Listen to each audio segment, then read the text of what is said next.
Busy থাকেন, ওনাকে phone করে আমি পাই নাই।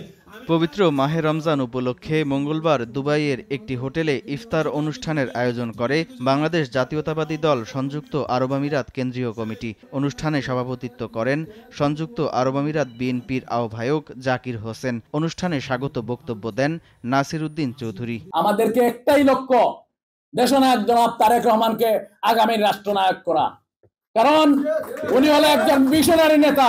বাংলাদেশকে যে জায়গায় তুলে নিয়ে এসেছেন, এই ফ্যাসিস্ট সরকার থেকে যেভাবে নেতৃত্ব দিয়েছেন, এটা সমগ্র বিশ্ব আজকে তারেক রহমানকে এটা বুঝতে পেরেছেন।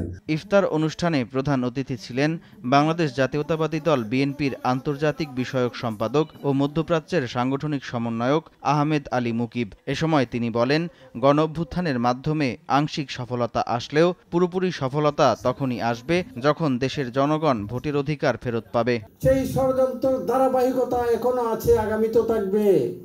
ওদের কাছে হাজার হাজার কোটি টাকা, ওই টাকা ছড়িয়ে দিচ্ছে। প্রত্যেক দিন নিত্য নতুন আমরা প্রপাগান্ডা শুনতেছি, শুনি না? আপনারা দেখেন নাই? তো এই যে ষড়যন্ত্রগুলো চলতেছে, কিসের আলামত? কিসের আলামত? এই অর্থর মাধ্যমে এগুলো চলছে ষড়যন্ত্র। এই ষড়যন্ত্রকে রুখে দিতে হবে আপনাদের কলমের মাধ্যমে, মেধার মাধ্যমে, জনগণের মাধ্যমে। আপনারা আগামী ষড়যন্ত্রকে রুখে দিতে হবে।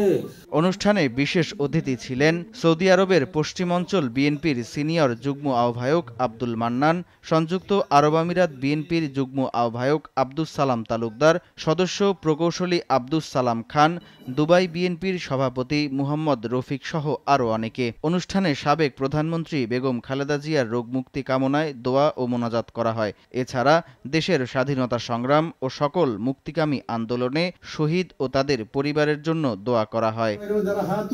সামদানি প্রত্যয়, RTV।